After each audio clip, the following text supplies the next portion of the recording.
አቤት እናትነት ሚስጥሩ ረቂቅ ወረት የሌለበት ፍቅሩ የማያልቅ አቤት እናትነት ሚስጥሩ። ሰላም አለይኩም ወራህመቱላሂ ወበረካቱ። ውድና እየተከበራችሁ ውድ ሀገሬ ልጆች እንዴት ናችሁ? ደህና ናችሁ? ከኔ ጋር አልሐምዱሊላህ። ሀባይቢ ሀገራችንን እያስታወስን በባቄላ እሸት እንግዲህ ወቅቱ የእሸት አይደል? ምሳሌ ክፍል 80 እና 81 ይዘን መጥተናል። እጅግ በጣም እንግዲህ ገራሚ ድራማ የሆነ እንዲሁም ተወዳጅነትን ያተረፈ ድራማ ሆኗል። ማህሌት ደግሞ ክፋቷን እንግዲህ ታስራም ክፋቷን አላቆመችም። በጣም ገራሚ ማለት ከሚባለው በላይ ማለት ነው። ማህሌት እንግዲህ ምሳሌን አንድ ነገር አደርጋለሁ በማለት እየዛተች ካልከፈታሽኝ መቀስ አምጥተሽ ካልቆረጥሽ ሴት አድርጌ ነው የምገላት በማለት አንድ ነገር ብታደርጊ እንግዲህ በህይወት ራስሽን ከዚህ ቤት እንደማታወጪ ወቂ፣ ምክንያቱም መድብል ይገልሻል። እባክሽ ይሄንን መጥፎ ጸባይና አክትሽን ብታቆሚ ይሻልሻል። እባክሽ ቆይ አንገቷን ልቀቂያት ብትላትም ግን አልለቅም በማለት ፍጥጥ ብላለች። እንዲሁም ደግሞ ዝና በጣም በሚገርም ሁኔታ እንግዲህ ኤፍራታን ከኔና ከመድብል ምረጭ እያለ እያስፈራራት ይገኛል። በጣም በሚገርም ሁኔታ ምሳሌ መድብል ጋር በመደወል እባክህ መድብል በአስቸኳይ ድረስ ምሳሌን ይዛ ካልገደልኳት እያለች ነው። ስለዚህ እሺ ፈታሻለሁ ብለሽ አረጋጊያት መጣሁኝ በማለት እንግዲህ ይሞክራል ማለት ነው። ልታገላት እንደ ስትል አደጋ አለው። ለማንኛውም አንቺ እንዳትይዝሽ ግን ደግሞ ልፍታሽ ብለሽ አረጋጋት፣ ቅርብ ነኝ መጣሁኝ በማለት እንግዲህ በጣም በሚገርም ሁኔታ ዝጊባት እያለ ይጮኻል ማለት ነው። ቅድስት ግን እጅግ በጣም ደንግጣለች። ሰፈር ነኝ 5 ደቂቃ ብቻ ነው በማለት ለማረጋጋት ይሞክራል። እንግዲህ ማህሌት ቅድስትን በምችለው አቅሟ ተጠቅማ ከጣለቻት በኋላ ምሳሌን ይዛ ነይ ውጭ እያለች ትታገላለች። እጅግ በጣም የሚገርመው የቅድስቴ ፍርሃትና የቅድስት መርገብገብ በጣም የሚገርም ነው። እንግዲህ ማህሌት ምሳሌን እንቃርጋ ይዛ በሩን ክፈችልኝ ነይ እያለኝ ምሳሌን ከሚባለው በላይ እንግዲህ 5 ሰከንድ ነው የምሰጥሽ፣ በፍጥነት በር ካልከፈትሽልኝ እገልሻለሁ በማለት ምሳሌን በጣም ታሰቃያታለች።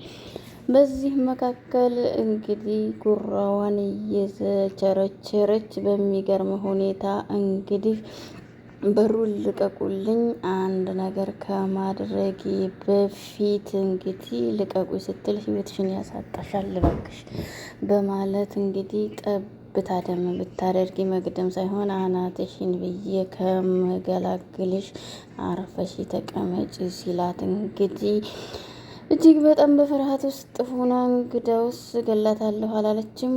እስር ቤት በስብሼ የቀረሁት የተናገርኩትን በማድረጌ ብቻ ነው። እናም አለቅሽም ከምትታገይ በትለቂያት ይሻላል ቢላትም ግን ደግሞ ልትሰማ አልቻለችም። እንግዲህ ማህሌት እጅግ በጣም ጦርነቱን አጧጥፈዋለች። ደግሞ ጭንቀትና ፍርሃቷ ከሚባለው በላይ እንግዲህ ኦቨር ወጥቷል። በጣም የሚገርምና የሚያሳዝነው ማህሌት በዚሁም ውስጥ ሆና እንግዲህ ድፍረቷ ነው። እጅግ በጣም ይገርማል። እንግዲህ መድብል እጅግ በጣም በሚገርም ሁኔታ እጅግ እኔ እንጃ ጀግና ነው ከሚባለው በላይ 10 ሰከንድ ቆጥሬ ካለቀቅሻት እንግዲህ የመጨረሻ እርምጃ አንቺን መግደል እንደሚሆን እወቂ ቢላትም ግን እሷ ሊገባት አልቻለም። ቅድስት ደግሞ እንግዲህ ካጠገቤ ይዘወር በይ ሲላት 1 2 በማለት እንግዲህ ምሳሌ ሮጣ ቅድስት ለመያዝ ተገዳለች። ባለችበት እንግዲህ ጉራ ብቻ ሆነ ውዝፍን ያለችው እንግዲህ ማህሌት እንግዲህ የሚገርመው ነገር በእንደዚህ አይነት ውስጥ ሆና ራሷ የማትረታ እጅግ በጣም ጨካኝና መጥፎ ሴት ነች። ከበፊትም ጀምራ ምሳሌን ማጥፋት ነበር። አሁንም ምሳሌን ማጥፋት ማለማዋ ባትለቂያት ከዚህ ቤት ሬሳሽ እንደሚወጣ ስላሰብኩ ነው። አስበሻል? ግን ምንም ሳታደርጊ ዳይ ወደ ክፍልሽ ወደ ማዕቀቡ ሲላት በጩኸቱ ብቻ እንደው ብድግ ብላ ልክ እንደ እንዝርት ነው ፎራ የሚገርማቸው ነገር የሄደችው። አንቺ ውሻ ምን አባሽ አስበሽ ጭራሽ ምሳሌ ለመያዝ ተገደርሽ ይላታል። አንቺ ግን ደህና ነሽ? ምንም አላረገችሽም። አንቺ የዋህ ሆንሽ። እሷን እንዴት ብለሽ ትጠጊያለሽ ሰው ብለሽ ይላታል። እኔ እኮ ደህና መስላኝ ነው በማለት እንግዲህ ጭንቀቷን ትገልጻለች። እኔ እስካለሁላችሁ ምንም ልትጨነቁ አይገባም። ከፈጣሪ በታች እኔ ያለሁላችሁ፣ አትጨነቁ፣ ዘና በሉ። የት አባቱ ዋጋዋን ነው የምሰጣት በማለት እንግዲህ እሱ ተባራሪ እኛ አዳኝ ሆነን የለ ለጊዜው አትፍሪ፣ ምንም ችግር የለውም ሲላት፣ እረሱ መቼም ማንንም የሚፈራ ሰው አይደለም፣ አድኑን አይተውም ትለዋለች። እና ምን እኮ የምፈራው አንቺ እንዳጠፋብኝ ስል ነው።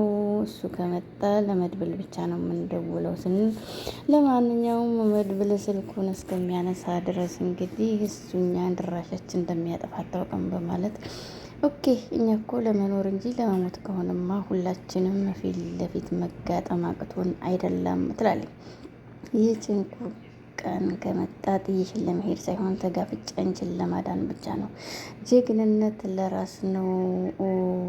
እኔ ስለምወደ እንጂ ጨካኝ እኮ በማለት እንግዲህ ማለት ምንም አይነት ፍንጭ አይደለም ወይ? ፍንጩ በሙሉ እንግዲህ ዝና ነው። ስለዚህ ስለ ብሩክ የምናገኘው ከዝና ጋር አይደል በማለት እንግዲህ መድብል እንግዲህ ከዝና ጋር ሊፋለም ነው እንደስትለው፣ አዎ አይደለም አንድ ዝና እንግዲህ ለምን ሚሊየን ዝና አይመጣም? ስለዚህ ዝናን ለማሸነፍ አሁንም ትግሉን ቀጥሏል። መድብል ማለት በህይወቱ ተስፋ የቆረጠ ሊያደርገው የፈለገውን ነገር ወደኋላ ሳይል ማድረግ የሚችልና የሚፈልግ ሰው ነው። ስለዚህ በሱ አለመተማመን አይቻልም እያላት እንግዲህ ምንድን ነው የምትጋብዘኝ ትለዋለች። ኦኬ ምንድን ነው የፈለግሽው ሲላት እንግዲህ አንቺ የፈለግሽው በሙሉ እፈልገዋለሁ ማለት አይደለም፣ ግን ምንድን ነው በማለት እንግዲህ አንቺ የወደድሽውን ሙሉ እኔ መውደድ እችላለሁ ምንም ማለት አይደለም፣ ስለዚህ ግዴታዬም ስለሆነ እያላት እንግዲህ ተያይዘው ይሄዳሉ።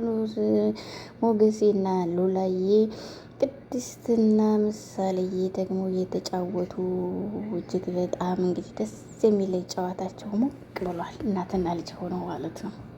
ምሳሌ እኔ ምንም ባደርግሽ አንቺ ግን አትመችኝም ስላለች እንግዲህ ኦኬ ትናንትና በድንጋጤ ግን ለቆሻል ምሳሌዬ ስትላት፣ በጣም በሚገርም ሁኔታ አባት ለምን እዚህ መጣ የማየ ስትላት፣ አላውቅም ጥላት አለኝ እንግዲህ አባት ውጭ ሀገር አልሄደም እዚህ ነው ሞቶም ሊሆን ይችላል ብላለች። ዝልዝል ጥሩ ሰው ያልሆነ እንግዲህ ውሸታም ነው አይደል በማለት እንግዲህ አሁን ድጋሜ ትጠይቃለች። እማዬ ውሸታም ናት ማለት ነው ሁሌ ውሸታም ነው ስትል፣ እና ታዲያ እሱ አልሄደም የምትለው እየታይታው ነው በማለት እንግዲህ አሁን ስትዋሽ ነው በማለት ፍንጭ እንዳለ ሞቶ ሁላ ሆኖ ሊሆን ይችላል አለች በማለት ቅድስቴን እጅግ በጣም ታበሳጫታለች።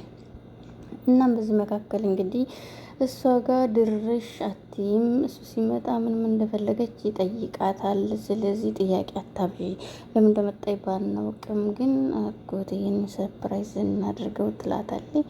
በምን በማለት እንግዲህ ሰርፕራይዝ ለማድረግ ዝግጅቱን የጨረሱ ቅድስትና ምሳሌ መድብልን ሰርፕራይዝ ለማድረግ ኤፍራታ እንግዲህ ከመድብል ጋር ደውላ በጣም ትጠይቀውና የኔ ጥቁር አዝሙድ ስትለው፣ እንደው ማህሌት ግን በማለት ከአንተ ጋር ከተገናኘን ቀን በኋላ ጠፍታለች ትለዋለች። ኧረ እባክሽ ምን አይነት ነው በማለት ጥያቄውን ስጠይቃት አልተመለሰችም ወደ ቤት። ምናልባት ልትዝናና ሄዳ ይሆናል ዝና ደወልሽለት ወይ ሲላት፣ አዎ ስትል እንግዲህ በነፃ አልናገርም ስምምነታችን እንደቀጠለ ነው በማለት እንግዲህ አሁንም በገንዘብ አብረንን የምንሰራው በጣም ብዙ ነገሮች ስላሉ አብሽሪ፣ ለሂሳቡማ አያስብሽ ንገሪኝ ሲላት፣ አንተን የሚመለከት አይደለም ግን ደግሞ ማወቅ ስላለብኝ በማለት እንግዲህ መድብል ያዋጣታል። እሱን የጠየቀኝ በእሷ ምክንያት አንድ ችግር ቢፈጠር እገላታለሁ ብሎ ዝቶብኛል ስትለው፣ እሺ ሌላስ ምን አለ በማለት እንግዲህ ለማጣራት ሞክራ እናም ለፖሊስ ልናገር ስለው እንዳታስቢው በማለት ፍርሃቱን አወራ ትላለች። ግን ምንም ላቅ አልችልም እኔንም ያለሁበት አስጨንቆኛል በማለት አንቺ አትጨናነቂ እንፈልጋታለን የትም እንዳለች ዝናን ላገኝሽ ካለሽ አገኘውና የሚያወራሽን ሁሉ መረጃ እንግዲህ ለእኔ ለማውራት አስቢ ሲላት፣ ወንድሜ ስለጠፋብኝ እሱን ለማግኘት እንጂ ለሌላ አይደለም፣ ግን ደግሞ መስጋትና ማሰብ የለብሽም እደውልልሻለሁ ያለውን እናወራለን ሲላት የምታውቀው ነገር ካለ ግን ንገረኝ ስትለው እኔ አላውቅም ምንም ነገር ኤፍራታ በማለት አጠር አድርጎ እንግዲህ መድብል ዘግቷል። ኤፍራታ ማወቅ የፈለገችው ከሁለቱም ጥቅም ለማግኘት ነበር፣ ግን ደግሞ ማግኘት አልቻለችም። ምክንያቱም ዝና እንደ ድሮው የሚሰጥ አይደለም። መድብል ግን ያው ይሰጣታል የሚችለውን። መድብል እንግዲህ በጣም በሚገርም ሁኔታ እንግዲህ ምን አስበሽ ነው እንደዚህ የምታደርጊው ወንድሜን ይላታል። ካሁን በኋላ ወንድም ጋር በምንም አይነት ተአምር ልደርስ አልችልም፣ ምንም አልጠይቃችሁም፣ የዛሬ ብቻ ለቀቀኝ ብትለውም እሱ ደግሞ ምን አስበሽና ለምን ሲባል ክስ አቀረብሽ? ምክንያቱም አንቺ ሳትሆኒ ቤቱን እየሰራሽው መሟቸው ሃይማኖት ነች። ስለዚህ ይገባኛል ምሳሌ እዚህ ጋር አምጥተሽ የክስ የመሰረትሽው ይላትም እንግዲህ አንድ ጊዜ አድርጌዋለሁ ያን ደግሞ ዝና ክሰስ ስላለኝ እንጂ ያሰብኩው እኮ አይደለም ብትለውም አሁን አንድ ጥያቄ ልጠይቅሽ ይላታል። ኦኬ ስትለው እንግዲህ እኔ የምፈልገው ዝናን እንድታገናኘኝ ነው ብሎ እንግዲህ አስደንግጧታል። እዚህ ጋር ደግሞ ሉላና ሞገሲ ከዳጣ ጋር እያወሩ ዘና እያሉ ስለ ዝና አውርተው ዝና እንግዲህ ከምታስቡት በላይ ጨካኝና መጥፎ ሰው ነው፣ እንዴት ሊያዛል ብዬ አላስብም ስትል እቅድ ስላወጣ እንደሚያዝ ሲል እንግዲህ አሁንም ዳጣ እባክህ የማይሆን ነገር አታውሩ እናንተ እያለች ትፈራለች። የመድብልን ማድረግ ነው፣ መድብል የሚለው በትክክል እውነት ስለሆነ እሱ እንከተላለን ይላሉ። እንግዲህ ማህሌት አልናፈቀችሽም እንዴ? ምን አስበሽ ነው? አልተለቀቀችም አለች ስላዳጣ እንግዲህ ወይ ይቺ ተረገመች ትላለች። ማህሌት ማለት እኮ እጅግ በጣም ሰይጣን ነች። ሰይጣን እኮ ብስሚላ ወይ እንግዲህ አውዙቢላ ላለ ብላ ነው ስትይው ይሄዳል በማለት ትነግራታለች። ሉላ ደግሞ ወይ ልክ እንደ ዝና ማለት ነው እያለች በጣም ትገረማለች። አንተ ዝና ለምንድን ነው የፈለከው በማለት አጥብቃ ተደጋጋሚ ስትነግረው እንግዲህ ስትጠይቀው አንድ ነገር ልንገርሽ ይላታል። ወንድማችን በእናንተ የተነሳ ወይም በእናንተ የተያዘ ጠፍቷል፣ ከጠፋም ቆይቷል። ግን ደግሞ እሱ ካልተገኘ የአንቺን ኃላፊነት አስቢው፣ በህይወት እንደማትኖሪ እጅግ በጣም አስቢበት በማለት እንግዲህ ዝናን ወጥመድ ውስጥ በመክተት ወደሽም ሳይሆን በግድሽ ታተባበርኛለሽ፣ ያለበለዚያ ሩህሽ ከዚህ ቤት እንደማይወጣው ታውቂያለሽ። እንግዲህ በህይወት አትኖሪም ሬሳሽ እንጂ በማለት ሲያስፈራራት እሺ እረዳለሁ በማለት ሳትወድ በግድ ተገዳለች። ማህሌቷ እንግዲህ በጣም ምርጥ ልጅ ነች። በነገራችን ላይ እንግዲህ ማህሌት ጨው አብዝተን ምግብ እንስጣት ስትል ውሃ ስለሚጠማት እባክሽ እንደዚህ አታድርጊ፣ ምክንያቱም እንደዚህ መጥፎ ስራን ሰርታሽ አሁንም ታስቢላታለሽ ስትላት አባቴ በጣም የሚገርም ሁኔታ ነግሮኛል። ምክንያቱም ለሰው መጥፎ አታስቢ ስላለኝ መጥፎን ማሰብ አልፈልግም። መቼም ቢሆን እሷ መጥፎ ስለሆነች እኔ መጥፎ ልሆን አልችልም። ስለዚህ ውሃ ሲጠማት ያቃጥላታል። እናም እንደዚህ አድርገን መስጠት ጥሩ አይደለም። ጥሩነትን እናስተምር ወይም ደግ ሁኚ። እኔ እኮ ፈርቻ ሳይሆን መጥፎ ላለመሆን ሞክሬ ነው። ይቅርባት፣ አታድርጊ እባክሽ በማለት እንግዲህ ምሳሌ ታዝንላታለች። ቅድስቷ ደግሞ እንደዚህ ሆነሽ በማለት እንግዲህ ቅርም ይላታል። ፍራታን ደልለን እንግዲህ ዝናን እንድንይዝ ትረዳናለች። አሁን ዝና ጋር ልትገናኝ እየሄደች ስለሆን እንከታተላት ያት እዚህ ጋር በማለት እንግዲህ ሞገስ አይኔ ነው ወይስ በቃ እሷን ነው በማለት ተደብቀው እንግዲህ እሷ እየሄደች ነው ዝናን ለማግኘት። ኤፍራታ እንግዲህ በኤፍራታ ምክንያት ሊያጠምዱት ነው ዝናን። በጣም ይገርማል። እዚህ ጋር ዝና ስለሚኖር እንረጋጋ እያለ እንግዲህ ዝናን ኤፍራታ ጋር ተቀጣጥረው ያገኛቸዋል። ውድ ቤተሰቦቼ ከተመቻችሁ ላይክ፣ ሼር፣ ሰብስክራይብ በማድረግ አበረታቱ። ሰላም አለይኩም። አቤት እናትነት ሚስጥሩ ረቂቅ ወረት የሌለበት ፍቅሩ የማያልቅ አቤት እናትነት ሚስጥሩ